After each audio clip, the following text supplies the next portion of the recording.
We'll talk to you again very soon.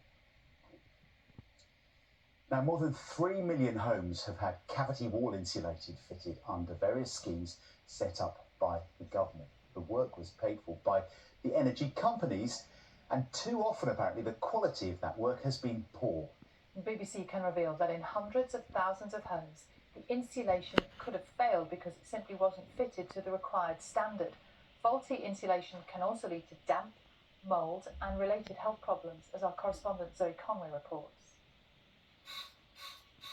Zoe Godrich scrubs black mould off the walls of her house every couple of weeks. Horrific, absolutely horrific. It's absolutely heartbreaking because I can't provide my children's basic needs of a safe, warm home. The mould took over her Swansea home after cavity wall insulation was fitted for free 3 years ago under a government-backed scheme. And this is where we all sleep. All four of you in this room? Yeah, my 15-year-old sleeps here, and I sleep here with my 6 and my 5-year-old. They sleep on mattresses on the floor, their mould-ridden beds thrown away, her children's bedrooms uninhabitable.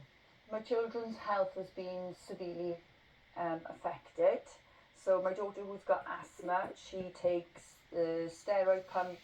My son then, he's on steroid creams for his eczema. His eczema bleeds, it's quite severe. And were they on this medication before the insulation was installed? No. Zoe says that within weeks of the insulation going in, water was running down the wall of her daughter's bedroom. It was just constant. It's like a little waterfall. The company that fitted it went bust. In desperation, she took out a £7,000 loan to get it extracted. Without insulation, the house is cold. She can't afford to turn up the heating, causing yet more mould. It even spread to her children's toys. And that was absolutely disgusting. Since the 1920s, homes have a gap or cavity between the outer and inner wall. The insulation is made out of fiberglass wool, polystyrene beads, or sometimes a polyurethane foam. More than 3 million homes have had it done under government schemes since 2008. 5% were inspected to check on the quality of the work. Figures compiled by the regulator Ofgem, seen by the BBC, suggest that hundreds of thousands of homes could have failed insulation, which can lead to damp and mould. David Walter is a building surveyor. He says Zoe's house would not have been in a good enough condition to have insulation. You can actually see that there's a crack in the actual external wall. Driving rain can actually penetrate in through the crack inside the cavity, wet the insulation and transfer straight through to the room. The crack should have been fixed and then insulated. But that's not all. Turns out the extraction wasn't done properly either. The actual cavity insulation should have been removed, but it's still inside the wall. It just hasn't been done properly. It's a botched installation. David has been looking at insulated homes all over the country for more than 25 years. The industry is motivated by money. They get government grants for doing this work. They've had huge sums of money in the past. So there's an incentive for the contractors just to get people signed up, get the job done and get the grant money. 5 years ago, the government asked Trustmark, an arm's-length organisation, to improve the quality of installations. But is the scheme really working? Installers UK, the company that put the insulation into Zoe's home, is Trustmark registered, and City Energy Network Ltd, the company that arranged funding for the work, is also Trustmark registered. Installers UK says the problems were caused by a hole in the roof, but the standards body, the British Assessment Bureau, says that if there had been any issues with the property, the work should not have gone ahead. City Energy says its only involvement was to arrange the funding. It says it has no connection with Installers UK, nor was it involved in the installation process. These government-backed insulation schemes were targeted to help vulnerable people. When they work, they cut energy bills and make homes warmer. When they fail, it can be devastating for people least equipped to cope. There's no insulation value here at all. In the northwest of England, a camera is inserted into a cavity. It shows the foam insulation hasn't filled it properly. Taking out the brickwork, we can see inside there's no foam. It's a void. It's just been sprayed on the inside wall and hasn't expanded. This proves that this insulation wasn't installed correctly and wasn't policed and checked as the installation went along. The work was done in 2015. It's caused cracks in the living room, damp and mould. I'm just gutted. They've ruined my home. Debbie was given a guarantee. It could pay out a maximum of £4,000, yet it will cost her tens of thousands of pounds to get her house fixed. The law firm which took on her case has gone bust. You think you take a government-backed scheme, so it must be right if the government's backing it, and it's not.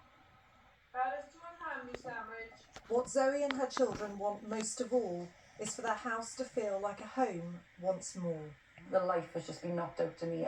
For the last 3 years, that's all I've done is fight company after company after company, and I've got no further forward. I don't see light at the end of the tunnel.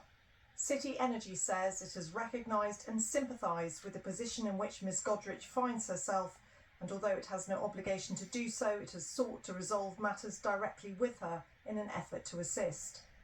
Trustmark says the problems at Ms Godrich's property are complex. The work was carried out under an earlier standard and did not take the whole house approach that current standards do, preventing some of the issues seen here. However, the situation Ms Godrich is left in is completely unacceptable and needs to be put right. We will work with the British Assessment Bureau and City Energy to achieve a suitable solution which makes Ms Godrich's property a warm, comfortable and healthy home for her and her family. Well, that was Zoe Conway's report, and she is with us here on the sofa now. So, Zoe, just to explain what goes wrong with this and why does it happen? Cavity wall installation is actually quite hard to put into a home. It's not straightforward. You need the right skills to do it. You need to understand the products you're putting in. One of the key things is the gap between the outer and the inner wall, the cavity, needs to be clear when either this wall or these beads go into it. And that's important because if there's any rubble in it, that can cause it to go wrong, because the insulation comes in, it's warm. The rubble can be cold, so that creates what's known as a cold spot. That can cause condensation, moisture, which then travels into the house, and that can cause damp and mould. So this all has got to be done properly, and it needs all the necessary checks. And for several years, there's been concerns by campaigners, by MPs, by homeowners, that these checks simply haven't been happening. So there's an issue here about a lack of oversight, a lack of regulation. Now, to be fair to the government, they did recognise there was a problem, and a few years ago they set up a review and they tasked an independent organisation called Trustmark to raise standards, and Trustmark has been running now for a number of years, and Trustmark also acknowledged that there needs to be more work done on consumer protection. It needs to be more robust. But meanwhile, we've got a legacy of 15 years of this work having been done with people stuck, not knowing where to turn, as we've heard from those two cases. Yeah, and those two cases were so stark in your report. I guess people watching will be wondering how widespread, how much further does this issue go?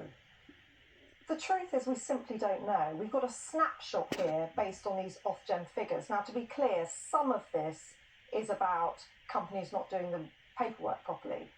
But let's not dismiss that. If you're not giving a homeowner the guarantee that they're entitled to, if you're not doing the paperwork, well, what does that tell you about the quality of the installation, the quality of the work that's been done? So this is just a snapshot. 15 million people have had this done, and we simply don't know how many people have got problems. And as I say, this is a cross-party issue. Lots of MPs over the years have been standing up in the House of Commons asking for some sort of investigation into the scale of this, because a lot of these homes will never have been inspected. There's also an issue here about redress. I've been looking at this for 6 years now, and what I keep hearing from homeowners, what you've heard in that report, is people simply don't know where to turn.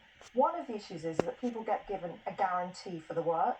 Now, what Citizen Advice say is that often that guarantee is frankly not really worth very much, because you go to the guarantee agency, you say you've got a problem, and then it's really hard to get them to pay out. Yeah. So I'm sure you'll keep across it for as many years as it takes. Thank you very much indeed for coming and joining and explaining that. Now, it is 27 minutes